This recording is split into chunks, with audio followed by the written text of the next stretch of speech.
Salut les frères, on est dans Masechet Psachim, Daf, Tet. Et on s'est arrêté, Daf, Zayin Amud Bet, à cet endroit-là. C'est-à-dire une vingtaine de lignes avant la fin. Además, ici, on va reparler brièvement de la Mishnah, que voilà. Dans la Mishnah, si vous vous souvenez, il y a marqué Or le arba, sarbot kin et achametz le oraner. On vérifie, on cherche le chametz à la lumière d'une bougie. Kol makom shel machnisin bo chametz. Dans les endroits où on ne fait pas entrer de chametz d'habitude, alors il n'y a pas besoin de faire l'abdika. On va mais amrou. Dans quel cas on a dit shte shurot bamartef, deux rangées de tonneaux dans la cave. Comme chez Machnisin bo chametz, ce n'est pas l'endroit où on a fait entrer du chametz. Donc la Gemara va revenir sur cette histoire de tonneaux, de cave, etc. On est ici. On va mettre Amrou Bet Shurot.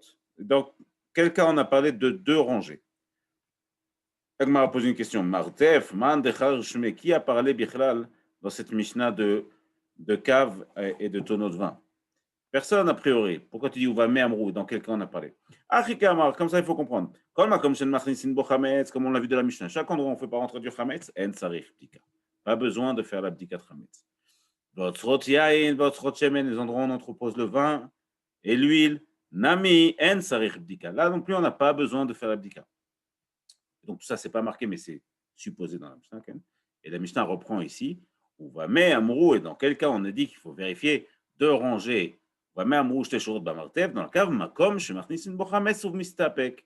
C'est seulement dans les endroits où on fait rentrer du chametz, dans les caves où on est susceptible de faire rentrer du chametz, et dans les endroits où on prend du chametz pour la seouda. Mistapek, c'est-à-dire qu'on va, du vin. On va chercher du vin pendant la seouda. Or, on a vu que le shemen, par exemple, l'huile, on ne va pas la chercher pendant la seouda. Donc, on continue dans la Mishnah. Bet Shammai omrim shte shurot. Donc, on a vu dans la Mishnah qu'il y a une marloquette entre Bet Shammai et Bet Hillel. Il y a deux shurot à vérifier, deux rangées à vérifier. Si vous avez des questions, n'hésitez pas. Soit en chat, soit vous prenez la parole. Donc, dans la Mishnah, Bet Shammai dit de faire deux shurot. Et Bet Hillel aussi de faire deux shurot. On n'a pas dit lesquels. On a oublié de l'askir, Rachur, le Nishmat Rabbi, Raphaël Ephraim, Yitzhak Ben Namar. Chen et Nishmat, ma tante, Denise, Myriam, Batlouza, Shashavua, Pudat Shanta. Donc, Bet Shammai Omrim, Shte Shurot, deux rangées. Amar Rav Yehuda, pour Rav Yehuda, il faut Shte Shurot, deux rangées chez Amou, Amar Rav Yehuda, Shte Shurot chez Amou, les deux rangées dont on a parlé, Mina Aretz, Vat Shme Kora. C'est du sol jusqu'au plafond. Donc, les Chora, les deux premières rangées. C'est-à-dire que les deux premières colonnes, pour être plus exact. Rabbi Yochanan Amar, Shura Achat Kemin Gam. Une Shura qui fait la forme d'un Gam. Gam, c'est Gamma en grec, comme dit Rashi. C'est en angle droit comme ça. Rashi dit Gam, c'est comme un Kaf Ptucha. On a ici une petite illustration. Donc, pour Rav Yehuda, les deux Shurot, c'est celle-là. C'est les deux colonnes, en fait, les deux premières, selon Bet Shammai. Et pour Rabbi Yochanan, toujours selon Bet Shammai, Kemin Gam, ça fait comme ça un angle droit. Donc la supérieure est celle qui est en face. On revient dans la Mishnah. La Gemara dit Tanya Kevate de Rabbi Yehuda, Tanya Kevate de Rabbi Yochanan. Il y a une braïta qui va selon Rabbi Yehuda, une braïta qui va selon Rabbi Yochanan. Tanya Kevate de Rabbi Yehuda. La braïta qui va selon Rabbi Yehuda, c'est laquelle? Bet Shammai Omrim Shte Shurot al pnei kol amartef. Deux rangées sur toute la face de la cave. Et les deux shurot qu'on a dit, les deux rangées qu'on a dit, en fait, qui sont finalement deux colonnes, c'est du sol jusqu'au plafond. Alors, ceux qui ne sont pas en mute, on va les mettre en mute. Tac. Je crois que c'est tzadikim, non? Donc c'est Braïta a dit Shte shurot al pnei kol hamartev, shte shurot shamru min haaretz va'ad shmekora. On a vu donc du sol jusqu'au plafond. Et l'autre Braïta Tanya qui va te dire Rabbi Yochanan, Shte shurot al pnei kol hamartev, les deux rangées qui sont sur toute la surface du martev. Chitzona roet apetach, l'extérieur qui voit l'entrée, donc c'est celle qui est juste en face quand on rentre dans la cave. Peliona roet akora chez l'ifnim, et celle qui voit le plafond. Emana. Mais chez le mata emana. Tzadikim, restez en mute.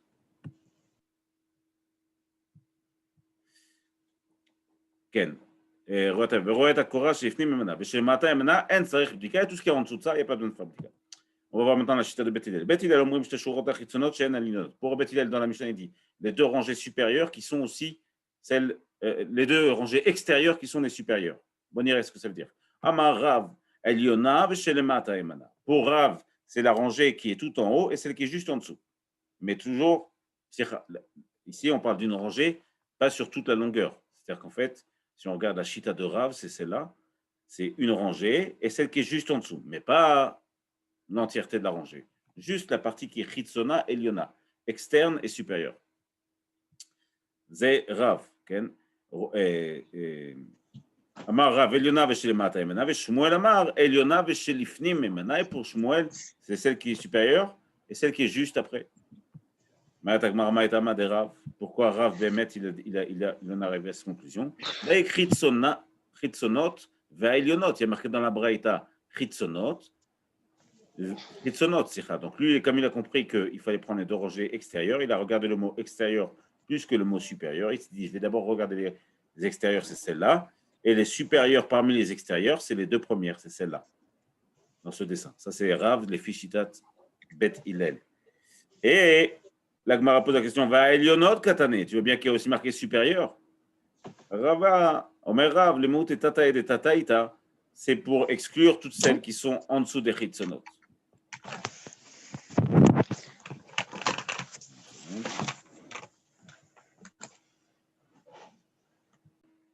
Ken. Donc, il a regardé les extérieurs, puis supérieurs. Shmuel Amar Elionot, Veshelifnim Emena, c'est la supérieure et celle qui est juste derrière. Maïta Medaïk Elionot. Pourquoi il en est arrivé à cette conclusion? Parce qu'il a regardé d'abord celles qui sont supérieures, la Elionot, puisqu'il dit quand celui qui va prendre du vin, il monte. Donc, on regarde la Elionot. Et Choliot que ça va tomber derrière aussi. Il va à Chitzona, Katane, la Gemara dit, mais pourtant il est marqué extérieur. Vous dire, Nachon, les moutes Gvaïta de Gvaïte, pour exclure toutes celles qui sont derrière, en fait. Donc, pour prendre la chita de Shmuel, dans Beth Hillel, c'est celle-là. C'est les Chitzonot, celle qui est juste derrière, mais pas toutes celles qui seront derrière. Bechol Ofen, Rabbi Chia, Tana Kevate de Rav, Rabbi Chia, lui, fait comme Rav. Bechol Tanae, Tano Kevate de Shmuel, et tous les Tanaïm font comme Shmuel. Veil Cheta, et la halacha, Kevate de Shmuel, elle a été fixée comme Shmuel. Alors, c'est un exemple classique pour voir que la halacha, elle est fixée comme Shmuel. La Gemara dit ça, et ça n'empêche pas le Shulchan Aruch, quand on regarde ici, de ne pas être possède comme Shmuel, d'être possède comme Rav. Ken.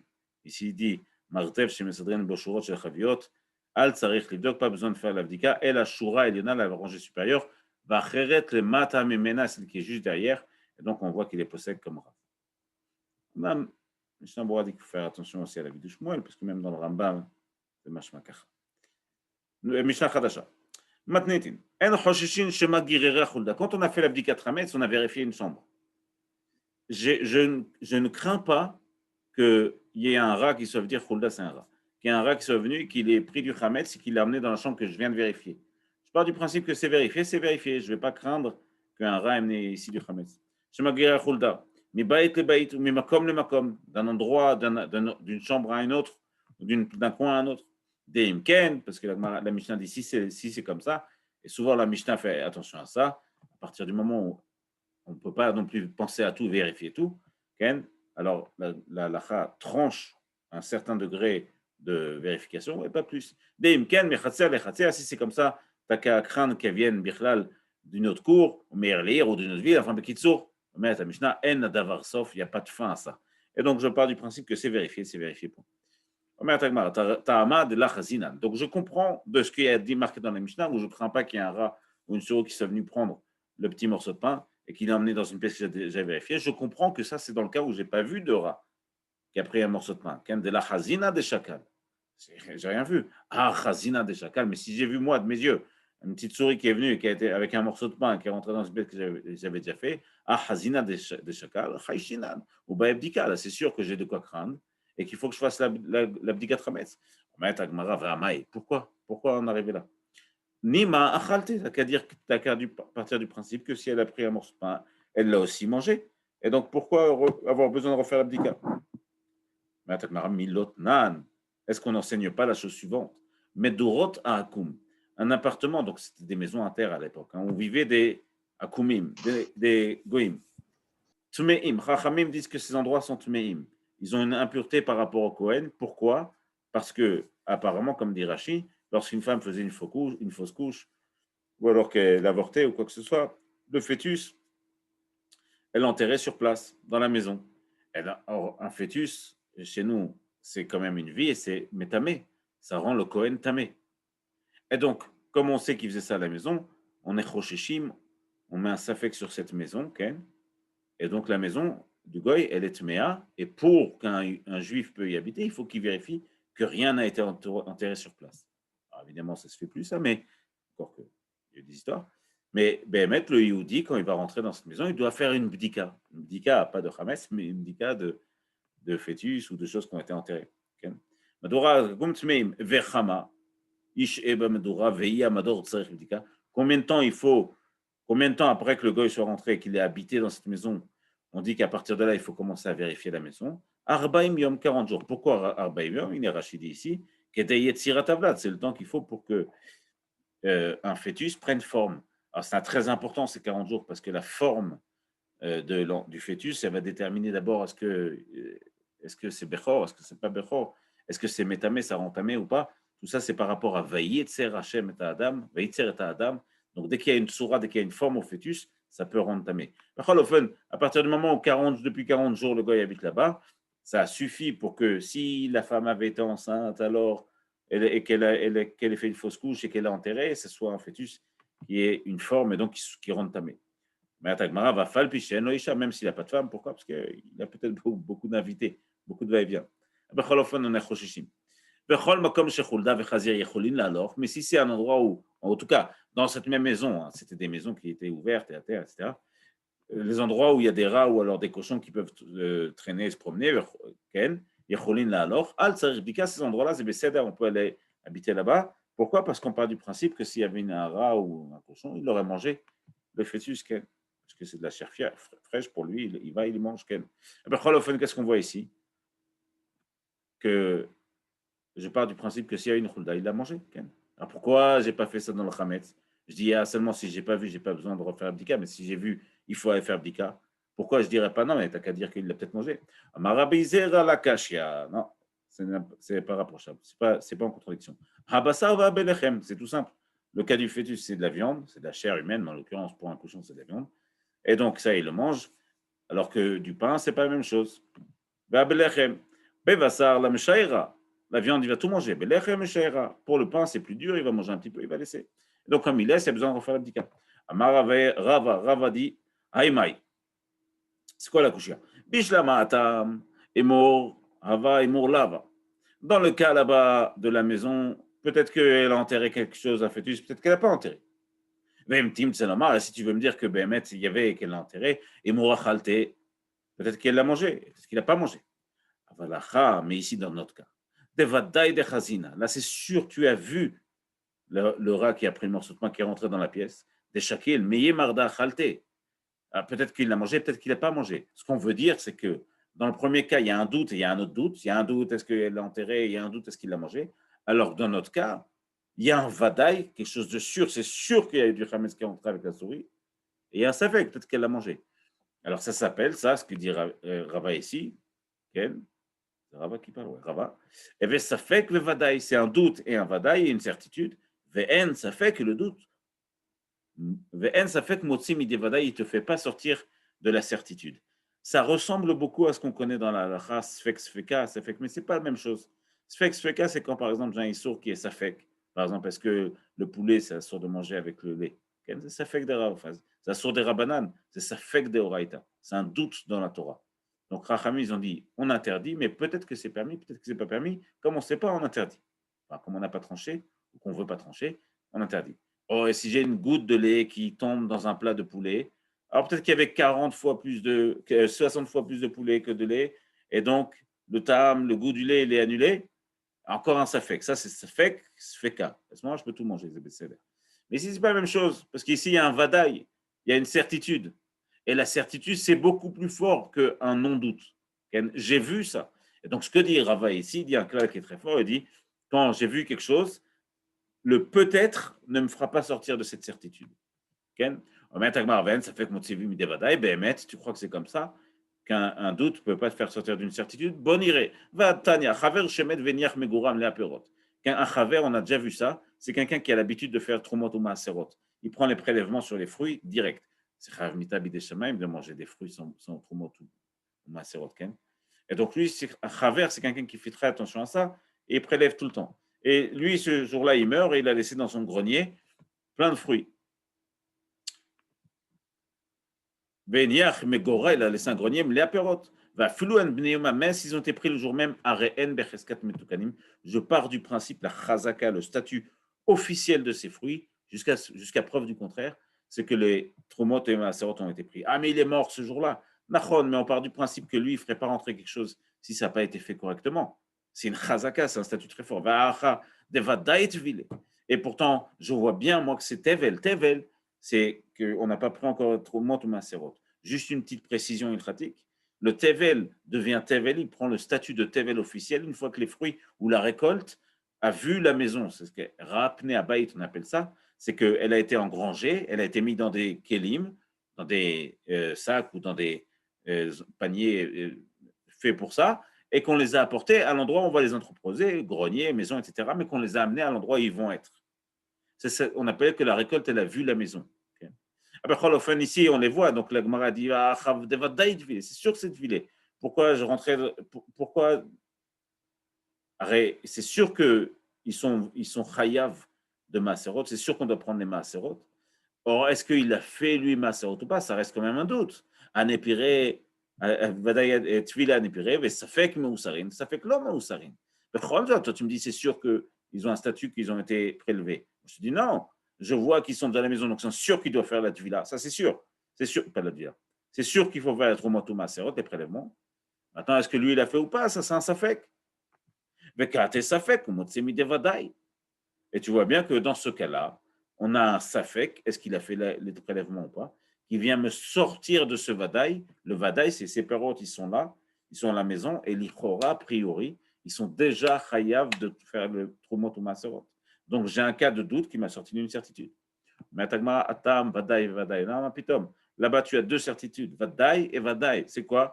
De Vadaï Maasrenan, c'est sûr qu'il a fait les Maaser. Pourquoi? Comme dit Rabbi Chanan Achouza. D'abord, Rabbi Chanan Achouza, Chazaka al-Chaver, she'en motzi mitachat yado, davar she'eno metukan. C'est une chazaka sur ce chaver que jamais il fera ça. Lo yechol liot qu'il fasse sortir des pérotes. Et donc, sans avoir fait les prélèvements. Et donc, c'est sûr que les prélèvements ont été faits. Et donc, je dis que c'est Vadaï. Et si tu veux me dire autre chose, je pourrais te dire que non. C'est aussi un doute et un autre doute. Parce que je ne peux pas dire un safek et un doute et une certitude. Mais je peux dire que c'est un doute et un autre doute. Safek ve safek. Bon irait er. Safek ve safek ou. Dilmame kara imour de l'autre ville. Bichlal, tu peux dire que en vérité, jamais ces fruits ont été chayav. Jamais ces fruits ont eu l'obligation de faire les prélèvements dessus. Ils ne sont même pas tevel. Tevel, c'est qu'on n'a pas fait les prélèvements. Il y a une chita, il y a une petite astuce. Qui Raboshaya, Adama Raboshaya, Marim, Adam al Tuvato, comme dit Raboshaya. Rabbi Yoshua dit qu'un homme, il peut marim, c'est presque tromper. Il peut faire un petit trick pour pas être chayav de faire les trumot ou maaserot, de faire les prélèvements R. S'il prend ses pérotes et qu'il les recouvre encore de toutes sortes de restes de peau, de mottes, etc., et qu'à ce moment-là, il fait rentrer à la maison, et seulement une fois qu'il sera à la maison, il retire les peaux, au moment où ça a été rentré, eh ben, ce n'est pas encore chayav de maaserot, parce que ce n'est pas rentré de manière finale. Les fruits ne sont pas rentrés dans leur aspect final. Il faut encore les nettoyer, il faut encore retirer les mauvaises herbes, etc. Et donc, c'est sûr que des rabanan, il n'aura pas le droit d'en manger. Par contre, il peut donner à ses animaux. Ça ne s'appelle pas tevel, parce que ce n'est pas encore propre à la consommation. Donc ici, Rabbi Yoshaya dit que Rabbi Yoshaya Marim Adam al Tuvuato. Ben, il peut faire une petite astuce. Ou Machnissa Bemot, s'il rentre avec le mot, c'est les choses qui dépassent comme ça, les herbes, les peaux. C'est là que Deshete Bemto Ochelet Uptura Minama. C'est comme ça, il peut donner de ça à ses animaux à manger. Et il n'y a pas encore besoin de faire le maaser, parce que le maaser, on ne le fait qu'à partir du moment où les fruits sont dans leur état final et consommables.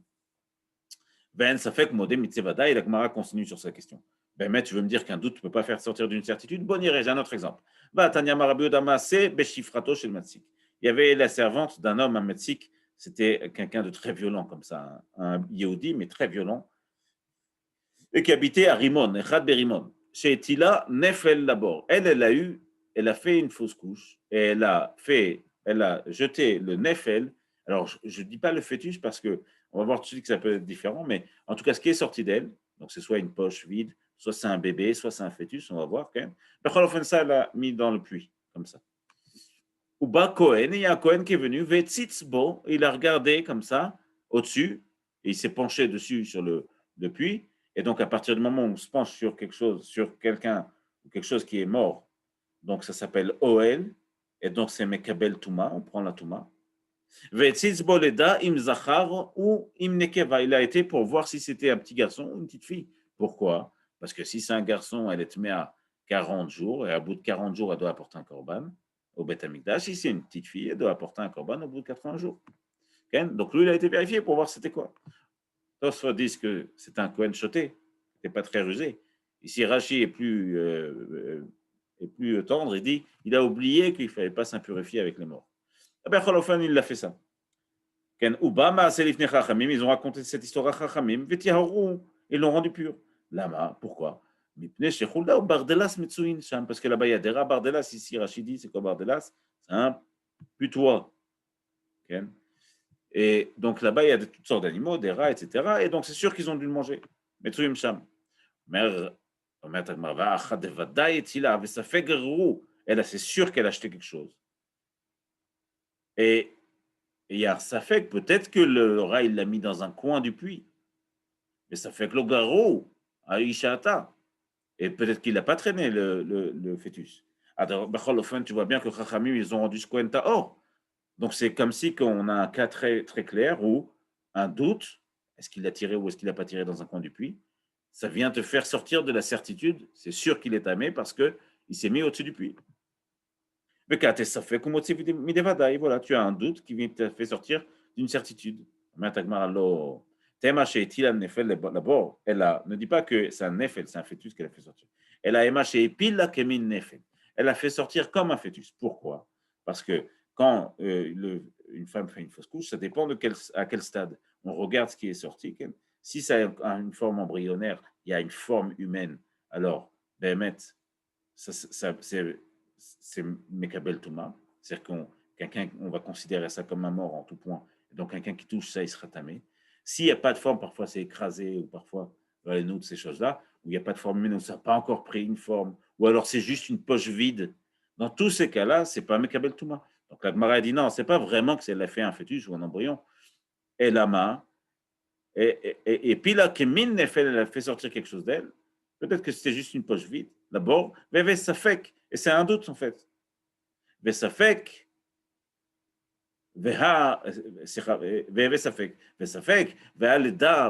pourquoi dans la Braïta a dit que lui s'est penché, l'eda im zacharu im nekevai. Est-ce que c'est un petit garçon, est-ce qu'une petite fille? Donc, tu vois bien qu'il n'y avait pas un doute, c'était bien quelque chose qu'il a vu. C'était pas juste une poche vide katanée.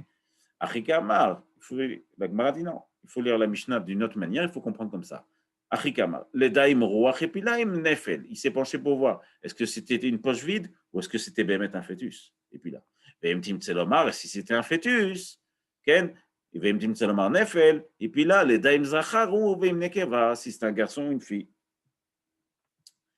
Veiba etema, et tu peux dire la chose suivante. Adam Vadaï, Vadaï, dans les deux cas, c'est un Vadaï et un Vadaï, deux certitudes où puisque c'est des rats qui sont là-bas, c'est sûr qu'ils ont tiré le fœtus Baïchata, c'est sûr qu'ils l'ont tiré. Nehi, la Gemara dit Nehi, des shiure, meshaire, migrar, miad, Vadaï, gerurum. Peut-être que les Chol qui ne vont pas tout manger, mais que le rat, il le tire pour l'emmener dans sa cachette et pour le garder pour plus tard. C'est Vadaï que Baïchata, ils l'ont fait. אומרת הגמרא, ומיאמרינן, אין חוששין שמא גררה חולדה, וקטן ספה. Oh, on a vu dans notre Mishnah, on a vu tout en haut, que on ne doit pas craindre, une fois que j'ai fait l'abdika dans un endroit, je ne dois pas craindre qu'il y a un rat qui soit venu et qui a apporté un autre morceau de pain là-bas. Et pourtant, à la fin, il y a marqué, Vakatane Sefa, Mache Meshayer, une fois qu'on a fini l'abdika de Hametz, celui qui veut garder du Hametz pour le petit déjeuner du lendemain matin. Donc, ce qu'il garde comme chametz, yanichu ou betsina. Il faut qu'il le cache dans un coin et qu'il le cache. Pourquoi? Chez l'oyet tsarich bdika acharav. Pourquoi qu'il ait besoin de refaire la bdika?